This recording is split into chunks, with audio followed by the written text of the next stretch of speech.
Good evening, good evening, and welcome to Authors Up.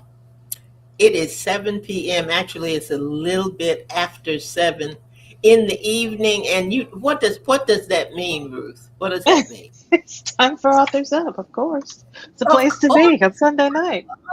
Yeah, And we're glad to be here tonight, and we welcome yeah. all of you who have taken time out of your schedule to join us and to be here with us this evening. It's always a pleasure. This is our favorite place to be on Sunday night. We hope that you have made it your favorite place to be as well. We have an interesting author with an interesting book tonight, and we can't wait so that you can meet him, and he's going to tell you all about these six people in this casket, and this you'll be intrigued by it all. Yeah. You're going to enjoy it, I tell you. Just hang in there because it's going to be good. And before we get started, we first of all are missing our third cohort here. hmm Victoria's not feeling well tonight, guys, and No. we will be praying for her and lifting her up. And she's not feeling well, but we know that she is going to get better and get stronger, and hopefully she will be with us next week. We're certainly hoping that she will. But in the meantime, I am here, and Miss Ruth is here, and we're going to start like we usually do with a week in review. And what you got happening? What happened? What happened? You know what happened. That's the only thing I talk about it these days. So, I went to Maryland for a week to spend time with little Missy. And I mean, oh my God, just the difference of 4 weeks at this age is just amazing. She is standing up by herself now. Um, she's paying more attention to her surroundings. Like I would be like Mercy, and she'd be like, huh? Uh-huh. Like, oh, she knows I'm talking to her. And she's starting to recognize her parents, which is great because she will like look for them. She will smile. She will get upset if Oh, she thinks that her mom or dad are going to leave her. So, um, it was just amazing being up there. And she got to see her first snow. I mean, it didn't snow that much, but she was not impressed. So oh no. no, no, her dad was home that day, so he and I went downstairs to the courtyard just to give her a little experience. He was like, I'll take some pictures. I'm like, okay, cool. So we had her bundled up, and the little infant ones where they have the things that cover their hands. So I took her hand out, and immediately she went, mm-mm, mm-mm. And I tried to pick up some snow so that she could touch it, and she was like, mm-mm. And I think I sent you a picture, but she was just like, mm-mm. And her dad picked her up. He took her over to the snow, and she just kind of looked at it and looked at him, and she was like, she wasn't impressed. So, um, I don't think snow is going to be her thing, at least not for a while yet. So, you know. Tell Mercy it's fine. It's not my thing either. So I think that's a good thing. Oh, I agree. I agree because I'm not big on snow either. So, but yeah, so I was sad to leave, and of course, I've been watching videos and looking at pictures and stuff. But she'll be coming back up here in a couple weeks, right after Christmas, so we'll get to spend time together. Oh, Yeah, yeah, the sweeties. These are sweeties. yeah, yeah. So, how was your week? My week was fine. It's just fine. Just Period. fine. Okay. That's all I've got to say. Not a lot of ins and outs, nothing terribly exciting going on. Did a lot of work in terms of kind of restructuring some things and Hmm. looking forward to some things and changing some things and just kind of putting things in place. I guess I would Sure. put it that way. Getting ready for the new year, getting ready for a series of programs and so that people will get to know the other hosts and programs that are on Hmm. ALH Broadcasting. So I've been busy doing that, still dealing with health stuff. But hey, it is what it is, and we keep on going and keep on moving and just look forward to every day I get to breathe another breath. Sounds So, good. so it's all good. It's all good for me, and it's so funny because I make notes at the beginning of the week, guys. I really do, and I say, oh, I got to remember. I've got to remember to do this.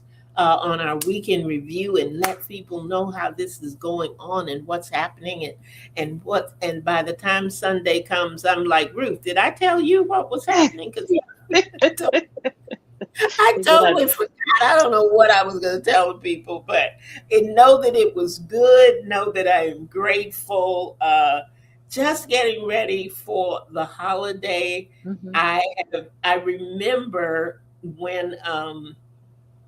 when I first moved here, and it just seemed like North Carolina just lit up after Halloween. Just hmm decorations and trees in every window, and just so much stuff. And my daughter, even when she was younger, she would say, "Are we decorating?" And I say, "Oh yeah, we'll get to it. We'll get to it." One year it was Christmas Eve, and she said, "You think now would be a good time?" Oh, yeah. Maybe now would be a good time. So hmm we've got something special to talk about tonight that has to do with Christmas and the Christmas tree. So it is really, sometimes it's a good time of year for people. Sometimes it's not a hmm good time, but I always look forward to it. It was really special when I was growing up. So I look Yeah. forward to it. And I look forward to what we're going to hear tonight about the Christmas tree, but I don't want to spoil it. So I'm going to stop right there. Okay. Okay.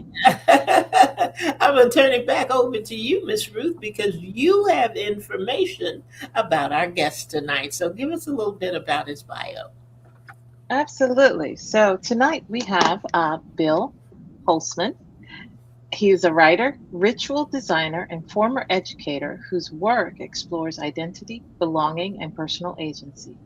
His debut book, Six to Carry the Casket and One to Say the Mass, is a collection of deeply personal essays examining the identities we inherit, the traditions we navigate, and the power we have to shape our own narratives.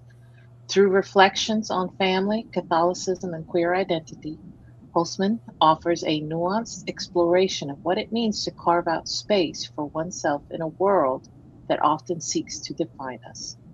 A former middle school principal, teacher, and campus minister, Holzman holds degrees in religious studies, the comparative study of religion, and education leadership. His time in Catholic schools gave him both the profound appreciation for faith and a first-hand understanding of the tensions between personal identity and institutional tradition.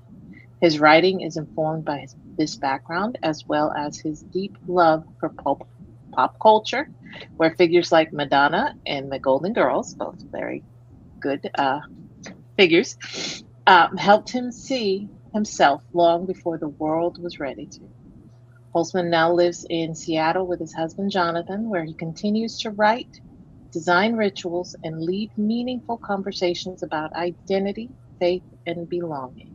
And after this quick break, we will have Bill on here to talk about his book.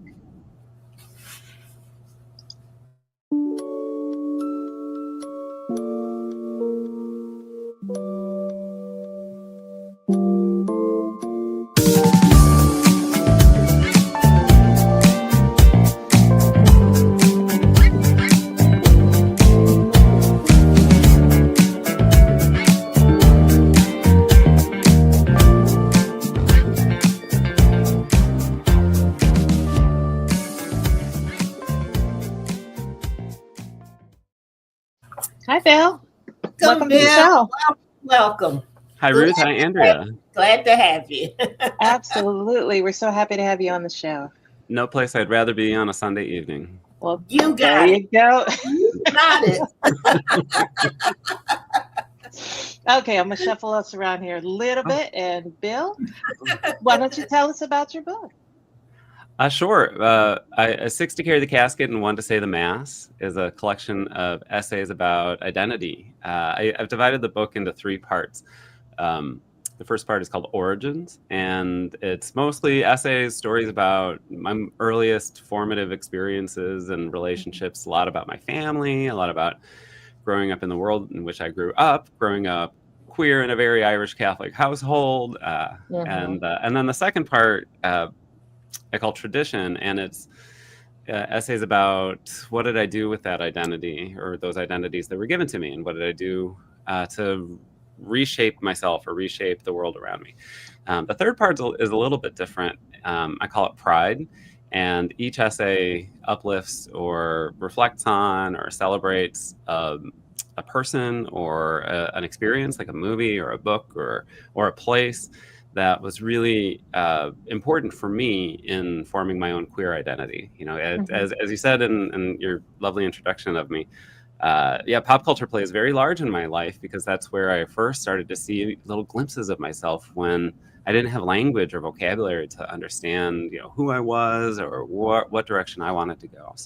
So yeah, Madonna, the Golden Girls, but also places like, clubs that I first stumbled into where I found, queer community, or where I saw the heroes that I needed on like Julia Sugarbaker on Designing Women, as a little kid, she was the hero that I needed to have, to aspire to. So in all, it's all really just an extended meditation on what are the experiences that we want to shape us, and what do we want to hold on to, and what do we want to let go of, so it feels like a memoir, but I'm not interesting enough to deserve a memoir. Oh, God. Instead, I want people to know that their stories are worth telling too. You might not be an extraordinary celebrity or scientist or whatever, but everybody's got a story to tell and to make meaning from it. And I think if nothing else, I learned from the experience of the pandemic, we can't just keep doing the same things over and over again, because that's what landed us in 2020. But I feel like that also got me thinking, okay, well, what do I really want to hold on to? And who do I want to be? I don't have to carry everything moving forward. And so writing this book was really a process of me figuring out, who do I want to be when I grow up? When I, who is the person that I really want to build, not just roll along with what I've been given and the assumptions that all come with that. So that's a little bit about my book. Okay. And I have to say, when I was reading it felt deeply personal. It felt like you were inviting us in to see you, which to me, I've read memoirs before, and it's just like point A, point B, point C, and you're building towards something, but you were just sharing. You were open, and honestly, that's what I enjoyed about the book. I enjoyed it from that standpoint, but I have to say the thing that really hooked me was the title.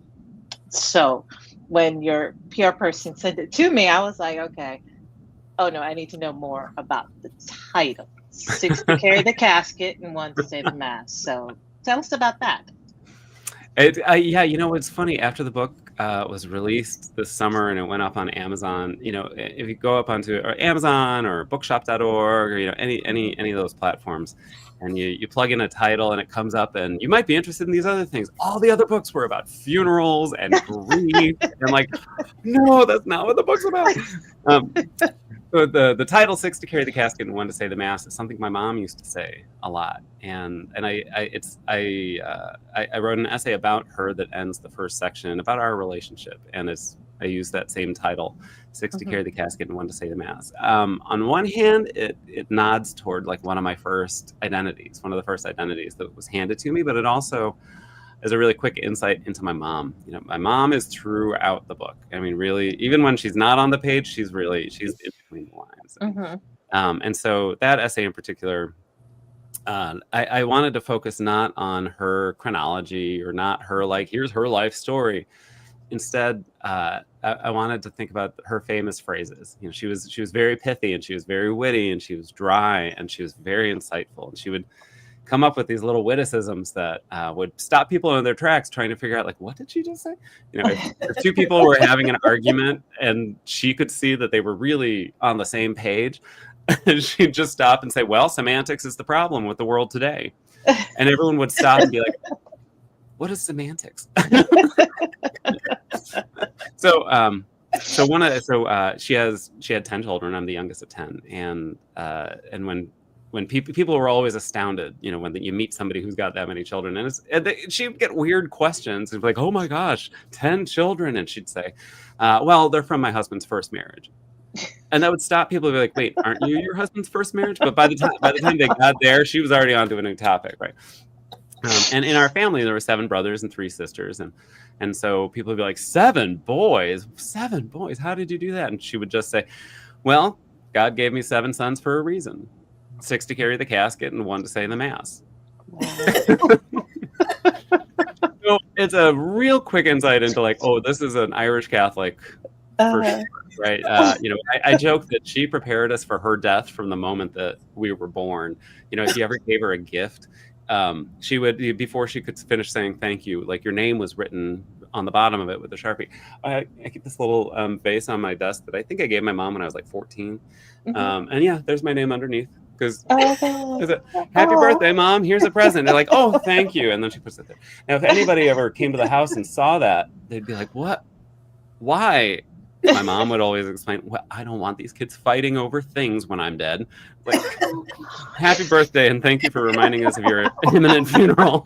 But have a lovely day. Isn't that nice? So, but when she would say 6 to carry the casket and 1 to say the mass, it was like, well, yeah, that is, you know, every Catholic family always wants a priest in the family, right? And so when it was clear by the time I was conscious that, like, the first 6 were not headed towards seminary, so I kind of internalized that. I was like, well, I guess I'm the one to say the mass. And I had a really deep interest in studying religion. Religion was always my favorite classes in school. I majored in it in college. I did a master's in the comparative study of religion. I love religion. And I think when, you know, other parents might look at you and like, why are you majoring in religion? You're not going to get a job with that. That's not good. How's that going to serve you? I think she thought, like, a prophecy was coming to fruition. Like,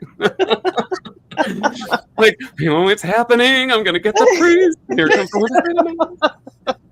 the I never went down that road. I never felt called that direction. But it was also something that we bonded over. You know, I think we understood each other in religious terms, in terms of faith experience, and I include in the essay 6 to carry the casket and 1 to say the mass. I didn't get to say the mass, but I got to plan it with her. About a month, you know, just a few weeks before she died, she went off of chemo, and so I went in to visit for the weekend, and I knew this was going to be sort of the last weekend together, and we were sitting watching Sound of Music it was on TV in the corner, and she wasn't really paying attention. She stopped and she just looked at me and said, you know, there's a song I want at my funeral. I'm like, I got it. She knows I'm a liturgist, and she knows she's going to start playing the funeral. Okay, I'll pull out my laptop and started the document, and as we were watching Sound of Music, we planned her funeral together. And so I didn't get to say the mass, but I'm really grateful for that moment. You know, it was one of those, like, you know, anybody who's lost somebody, and I'm sure you can relate.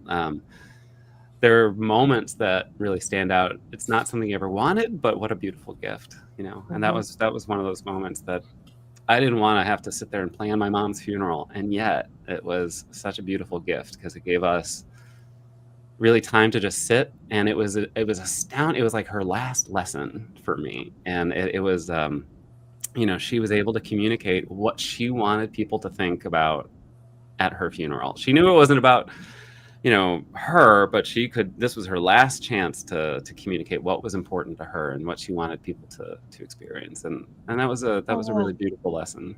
Yeah. That Yeah. is So that's where that the is title of the book comes from. that is awesome. She sounded like a really great person. Very There's special. something.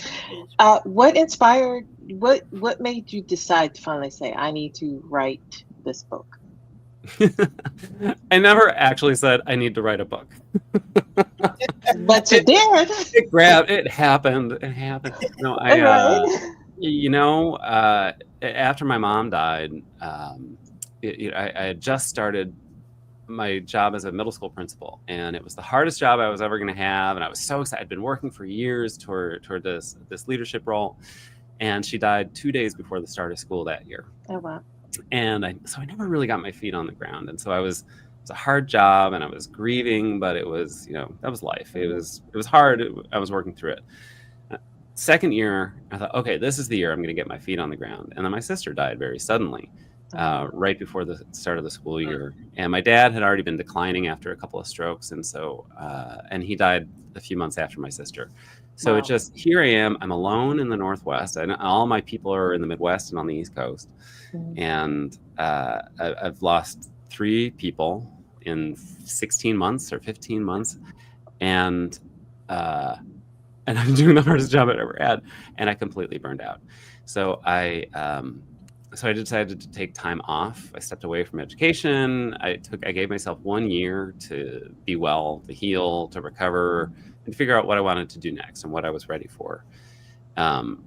I was lucky in that time to right after my dad died, I met my husband John, and so as I was totally burning out and I was flailing, he was sending me a message on the regular to be kind to myself, and I thought, oh, that's a nobody else is saying this to me these days. Right. That's really good to hear. And so it was a really beautiful anchor in that moment. And so I took time off. In that year, in 2019, we got married that fall. We moved in, merged our lives in Seattle, and we got married Thanksgiving weekend of 2019. And we thought, okay, my new life is starting now. 2020 is going to be the year. I am so excited. What has life got in store for me? Oh God. So between, the pandemic and the social, the political maelstrom that we were all caught in, the terrible education that was long overdue about institutional racism and the deaths, the murders of George Floyd and Breonna Taylor and Ahmaud Arbery and so many others. And it was clear to me I wasn't the only one burning out. We were all landing in this place of burnout. And I started writing really because that was a tool I had in my pocket. That was something I loved writing essays. And as a student, as a grad student, I loved essays because I take one idea and just chew on it and try to get as much as I could out of it. And there I was in burnout, and there the world was burning out, and I wanted to figure out, okay, well, how did I land here, and how did we all land here, and what do we do with it, and what do we do with it moving forward? I shared these essays in my weekly newsletter, and after about a year and a half, after about 2 years, one friend who had been reading along and said, these are great. Have you ever thought about putting them in a book? No. And then a couple months later, a second friend said, have you ever thought about putting these in a book? I'm like, no. And then when the third friend said, this would really make a good book. I'm like, okay. There's a message that I need to hear here. So I started to look at it a little differently and think about, like, well, what are the things what's the story that's emerging here? And it largely was about identity and, who was I and what's the world that created me and how am I creating the world in turn? And so that's where I started putting it together. And of course, it's not just so easy to just be like, oh, I think I'll write a book. And then it gets published and all of a sudden you're a famous author. It worked for Jessica Fletcher on Murder, She Wrote. So I figured it was work for me too. So I did a workshop on how to get, a book published. I went through the traditional process. I put a proposal together. I was putting it out to, and I just, nothing, no bites after a couple months. It was going to be a full-time job just to Mhm. just to get a book deal or something. And I was sitting at a stoplight at Green Lake in Seattle, and there was an NPR spot, a sponsor spot, saying Peanut Butter Publishing looking for authors with works at any stage of the editing process. And I thought, well, I like peanut butter, and that seems like a very timely sponsor ad.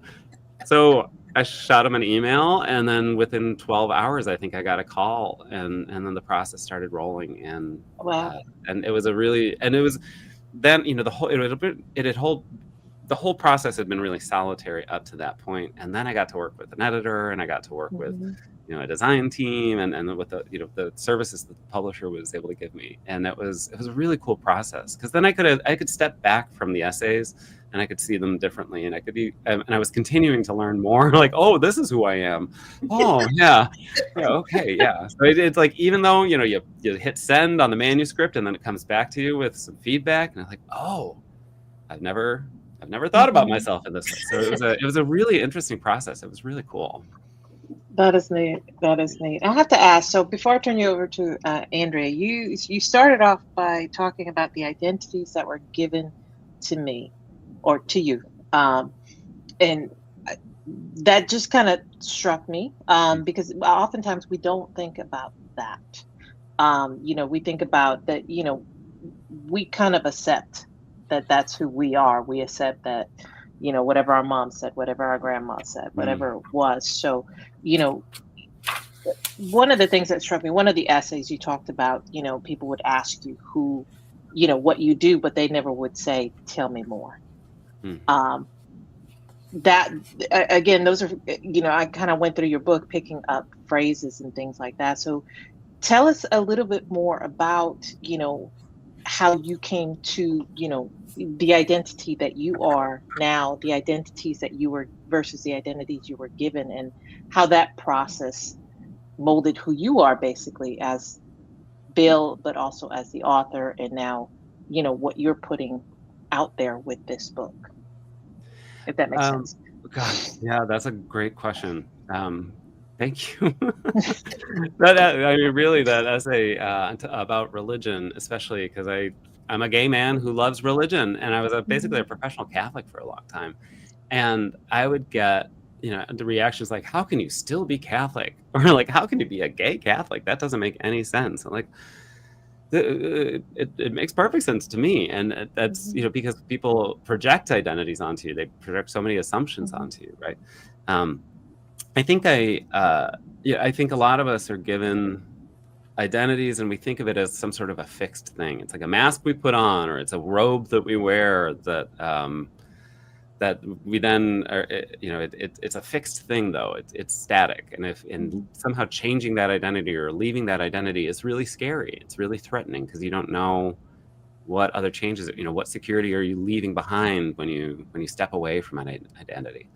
I Right. came to think, as really as a teacher, I came to think about identity, not as a fixed thing, but as a tool, and it's a tool that we use to know ourselves and to know the world, and to sometimes connect and find affinity and find safety and love with other people. And sometimes it's a tool to find distance from other people because Mhm. of, different outlooks on the world. So I think that was a really big piece of it for me as a starting point, just thinking about identity differently, as not something that you're given and you're fixed and you're stuck with and you have to deal with, but it should be a starting point. It should be a tool. And Right.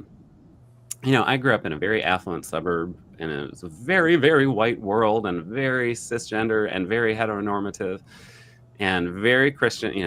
There was a Catholic suburb, there was a Protestant suburb, there was a Jewish suburb. I mean, the segregation Mhm. was so real in casual terms. People just kind of like, oh, that's Glencoe, that's the very Jewish suburb. Oh, that's Winnetka, that's a very Catholic suburb. It's like, what?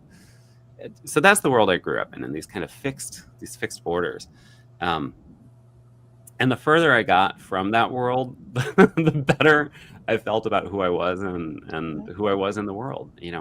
That's a world that couldn't give me um, what I needed.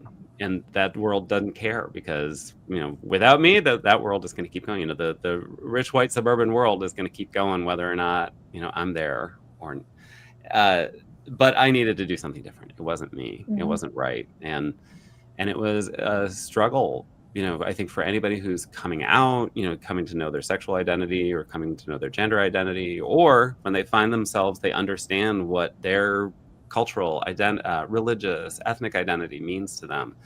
And you look around and you say, okay, is this world built for me or not? And, because I'm a lot like Beyonce.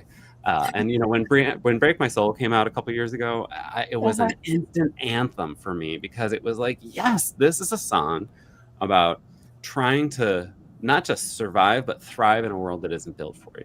And like, it's such a powerful song that way. And when it came, it was immediately I was projecting my own story onto Beyonce.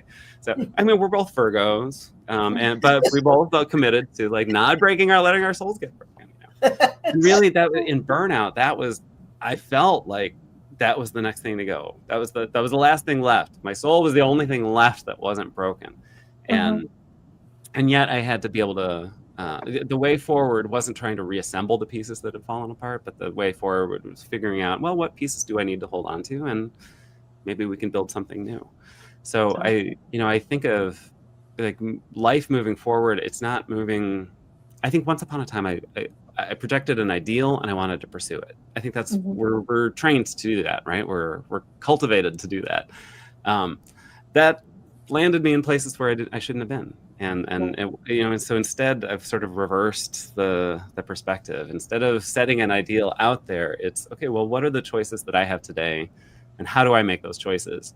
And that's going to tell me at the end of the day whether I'm the person that I believe I am and should be or not. And then the next day I have a chance to maybe make different choices, maybe make better choices. But the moving forward, creating the world that we want to live in isn't going to be like projecting something and fighting about what that world should look like. Instead, it's, well, let's get to know ourselves and let's get to know each other and figure out what pieces we want to hold on to move forward.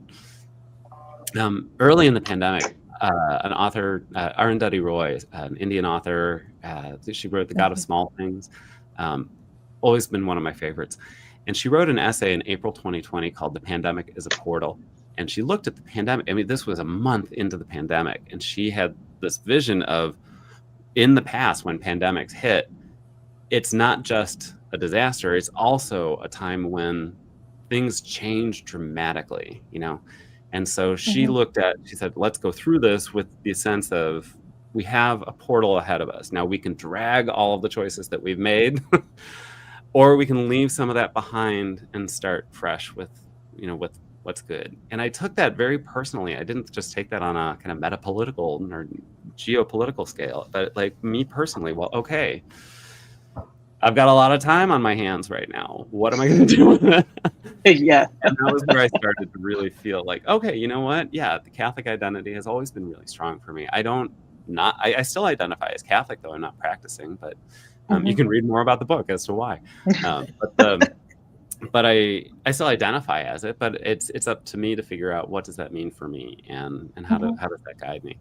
It's also when I really was able to articulate how much queer identity meant to me, and particularly in the world right now, in the United States right now, people like me have experienced great suffering and great progress, and yet now we're hitting a backlash. And some of us are able to remember the last time we got a massive backlash socially, and there's generations that don't remember that, and so they're facing it for the first time, and it's just that much more painful, right?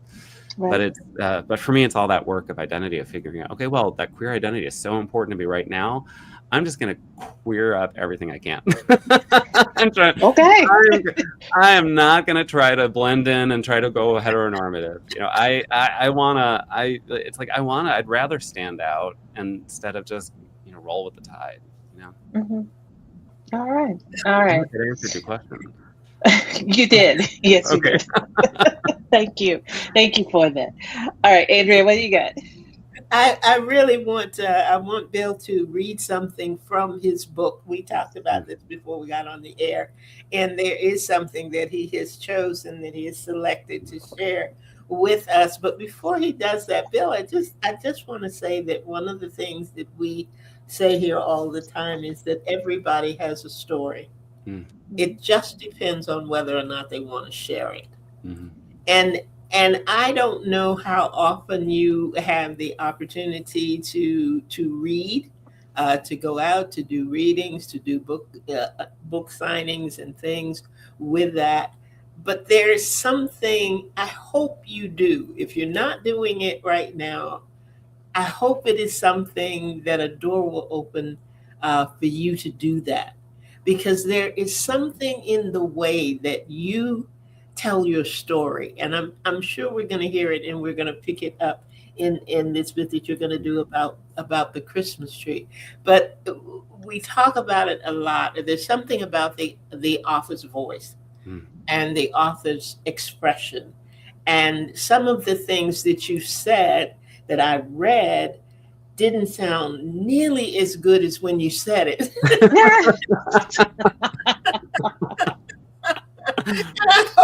I hope I didn't say that in a wrong way, because it No, really I appreciate that. Thank you. is a compliment to you. That there is something in the essence of reading something that someone has written, Yeah. that you know, and you can just feel, and Ruth mentioned it earlier, that it is a deeply personal thing, Mm. that somebody is willing to share with Mm. you, and you are, I mean, you are the perfect author to get that point Mm. across to those who are listening tonight. And I think it's an incredible gift that you are sharing, that not just the story, not just the essence and the context uh, about which you're writing, but just the way that you are bringing it to us as well. So I'm going to Mm. stop right there, and I'm going to let you go ahead and tell us about this Christmas thing. Well, thank you. Well, I do want to say I hear you so well about the, when you hear an author's voice, all of a sudden their words do come alive in a really different way. Yeah.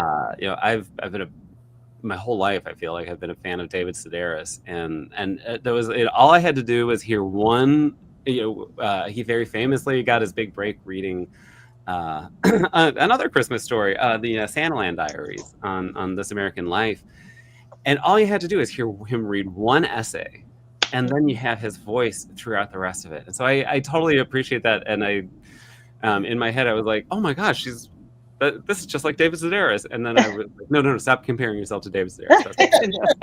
But just to say that I think that was a really important influence on me, because the way that he tells stories, his voice is just as important as the words on the page and the plot points of each story.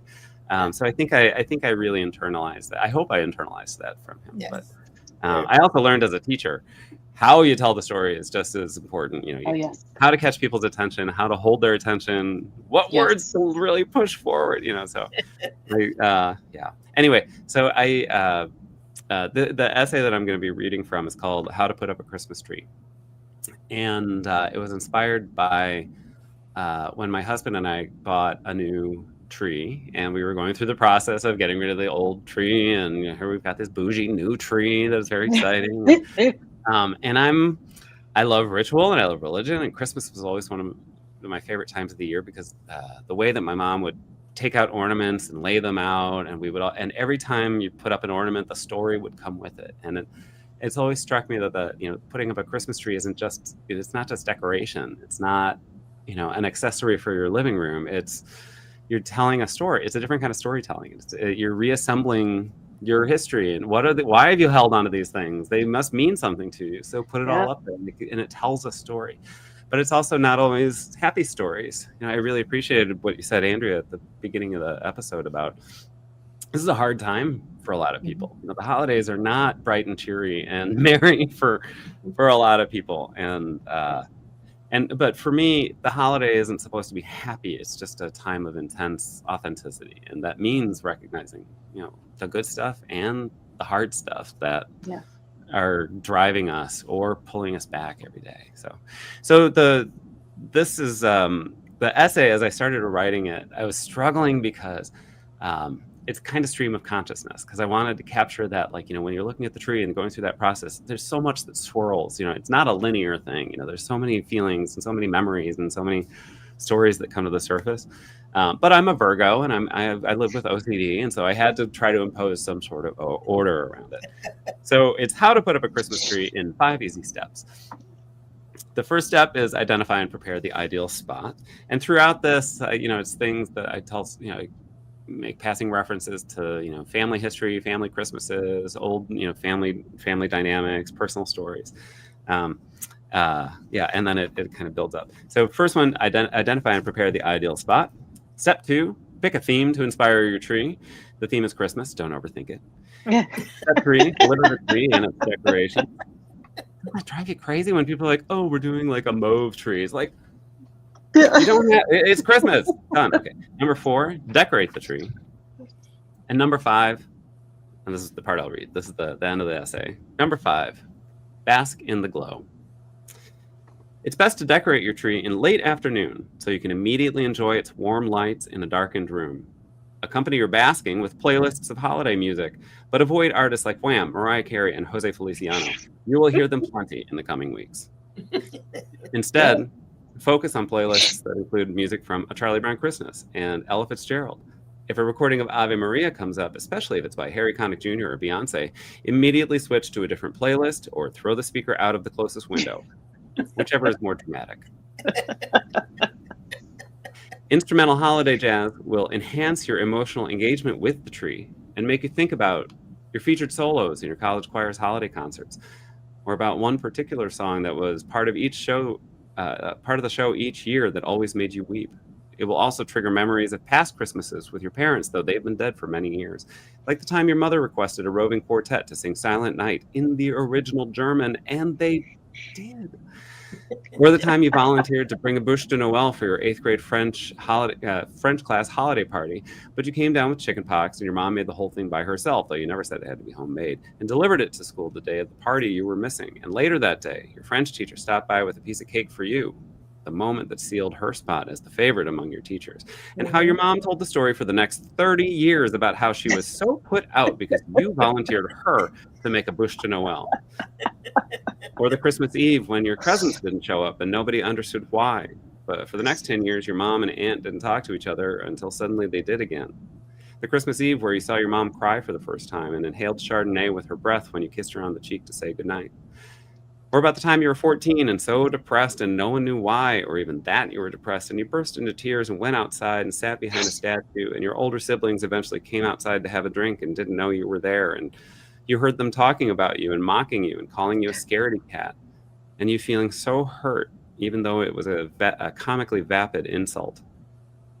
Or that Christmas watching It's a Wonderful Life when your mom repeatedly informed everyone around in varying form but in consistent detail that Lionel Barrymore was in a wheelchair because he was, quote, full of syphilis. Or the Christmas Eve, 2 days after your dad died, when you looked out on a room of siblings and nibblings and offered a toast, and then started giving away your dad's neckties so everyone could wear one to his funeral a few days later. Or your first Christmas Eve as a married couple in the audience of an irreverent drag show and your sudden desire to make it a tradition, and your delight that now you have someone you want to make traditions with.